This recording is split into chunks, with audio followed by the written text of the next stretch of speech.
তোমাকে কোনো বিপদ স্পর্শ করায়, আল্লাহ যদি তোমারে কোনো বিপদে ফেলে দেয়, ওই বিপদ থেকে উদ্ধার করার তিনি ছাড়া আর কেউ নাই। জোরে বলেন ঠিক কিনা?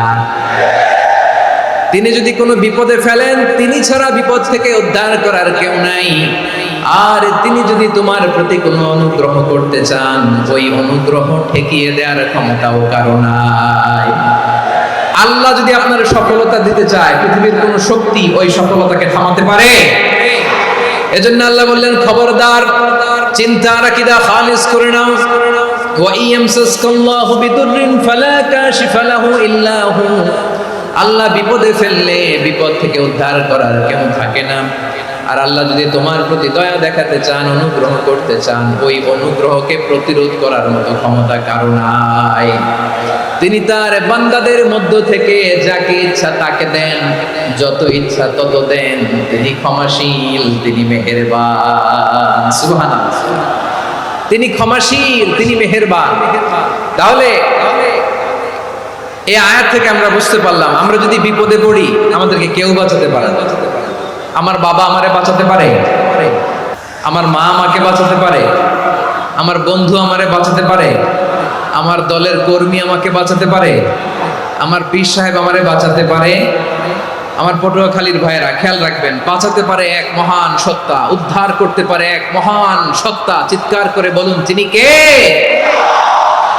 আবার আল্লাহ বললেন, আম্মাই ইউজিবুল মুফতাররা ইযা দাআহু ওয়া ইয়াকশিফুস সুআ ওয়া ইয়াজআলুকুম খুলাফাআল আরদ আইলাহুম মা'আল্লাহ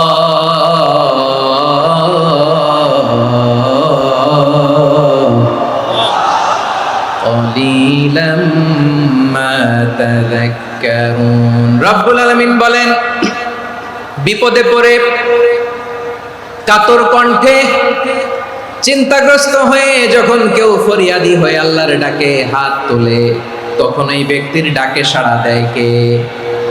বিপন্ন অবস্থায় আপনি যখন কেঁদে কেঁদে হাত তুলে আপনার দুঃখের কথা জানান, আপনি যখন ডাকেন তারে, তখন আপনার ডাকে সাড়া দেয় কে?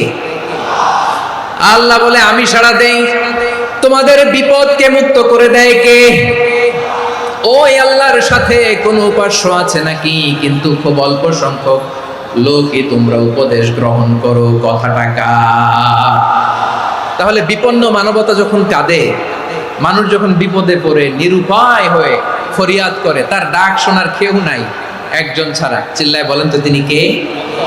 এজন্য আমরা ফরিয়াদের হাত কার দিকে তুলব? এবং খেয়াল রাখতে হবে, মাথার সাথে সেট করে নিতে হবে, আল্লাহ ছাড়া আমাকে উদ্ধার করার কেউ নাই। এই পৃথিবীতে কেউ আপন না।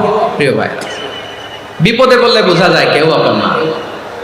আপন শুধু একজন মহান সত্তা, তিনি কে?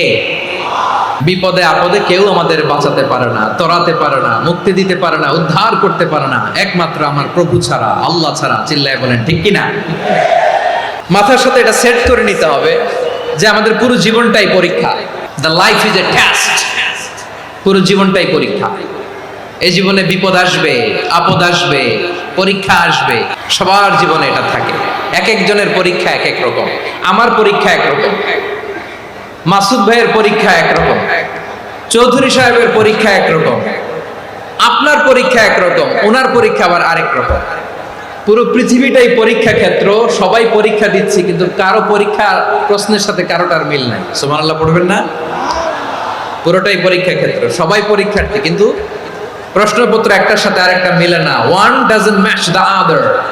একজনেরটার সাথে আরেকজনেরটা মিলে না। কাউকে আল্লাহ তাআলা ধনী বানিয়ে পরীক্ষা করেন, আবার কাউকে আল্লাহ তাআলা গরিব বানিয়ে পরীক্ষা করেন, কাউকে আল্লাহ অসুস্থ বানিয়ে পরীক্ষা করেন। কেউ দেখবেন যে দুরারোগ্য ব্যাধিতে আক্রান্ত, ডাক্তার বলেছে আর সময় নাই, দুরারোগ্য ব্যাধি, ক্যান্সার, যার নেই কোনো অ্যান্সার, তার জন্য পরীক্ষা হচ্ছে এই রোগ। আরেক লোক দেখবেন তার আবার রোগ বালাই নাই, মাশাআল্লাহ, তাকে আল্লাহ তাআলা আর্থিক দৈন্যতা, দারিদ্রতা দিয়ে পরীক্ষা করছেন। এরকম আছে না নাই? টাকা পয়সা নাই, দিন আনে দিন খায়, যা আছে তাতে চলে না, এটা তার জন্য পরীক্ষা। আবার আরেক শ্রেণীর লোক দেখবেন তাকে আল্লাহ অসুস্থতাও দেয় নাই, দারিদ্রতাও দেয় নাই, তার দাম্পত্য জীবনের সমস্যা, স্ত্রী কথা শোনে না, অথবা ছেলে মেয়ে কথা শোনে না, তাহলে পরীক্ষা সবার জীবনে আছে, এক একজনের পরীক্ষাটা এক এক রকম। আল্লাহ তাআলা দেখতে চায় যে এই পরীক্ষার সময় আমরা কিরকম রেসপন্স করি, how to deal with the test, কিভাবে এই বিপদ আপদ পরীক্ষাগুলোকে আমরা হ্যান্ডেল করব, ডিল করব, এটা হচ্ছে আজকের আলোচনার বিষয়। আমার প্রিয় ভাইয়েরা, তাহলে পরীক্ষাময় আমাদের জীবন, বিপদ আপদ পরীক্ষা এটা মানুষের পিছু ছাড়ে না, সবার জীবনে পরীক্ষা আছে। নবীদের জীবনেও পরীক্ষা ছিল। সাহাবারা জিজ্ঞেস করেছেন, ইয়া রাসূলুল্লাহ আইয়ুন নাসি আশাদ্দু বালাআন ফিদ দুনিয়া, এই দুনিয়ার বুকে কাদের পরীক্ষা সবচেয়ে বেশি? বিশ্বনবী বলেছেন আল আম্বিয়া, এই পৃথিবীতে সবচেয়ে বেশি পরীক্ষা আল্লাহ তাআলা নিয়ে থাকেন নবীদের। কাদের? নবীদের। সুম্মাল আমসাল ফাল আমসাল, এরপরে নবীদের পরের স্তরে যারা তাদের পরীক্ষা, এরপরে তাদের পরের স্তরে যারা তাদের পরীক্ষা, সিদ্দিকিনদের, শুহাদাদের, সালিহিনদের, আল্লাহওয়ালাদের। যার ঈমান যত মজবুত তার জীবনে পরীক্ষাও তত বেশি। চিল্লায় বলেন ঠিক কিনা?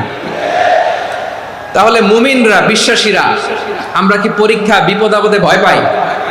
না, মুমিনরা বিপদে ভয় পায় না, তারা হতাশ হয় না, সুবহানাল্লাহ, তারা নিরাশ হয় না।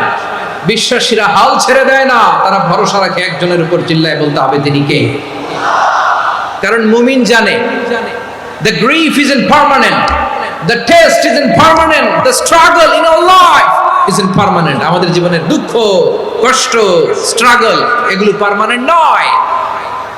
after every difficulties there is an ease, সব কষ্টের পরেই একটা সুখ আছে না নাই? রব্বুল আলামিন বলেন ফা ইন্না মাআল উসরি ইউসরা, ইন্না মাআল উসরি ইউসরা, ভয় পেও না, চিন্তা করো না, কষ্টের সাথেই আমি রেখে দিয়েছি স্বস্তি। সুবহানাল্লাহ বলেন। মুমিন জীবনে বিপদ যত বেশি, কষ্ট যত বেশি, তার সামনে সফলতা তার চেয়েও বেশি। কারণ বিশ্বাসীরা জানে রাত্রি যত গভীর হয় সুবহে সাদিকের সময় তত আগাতে থাকে। গর্ভবতী নারীর পেটের ব্যথা যত বাড়তে থাকে, ঘরে নতুন মেহমান আগমনের সময় ঘনাতে থাকে।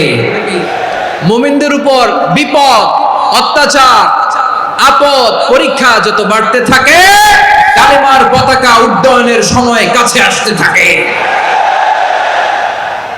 বিশ্বাসীদের এগুলো হিসাব মেলানো অনেক আগে, এগুলো অনেক আগে হিসাব মেলানো।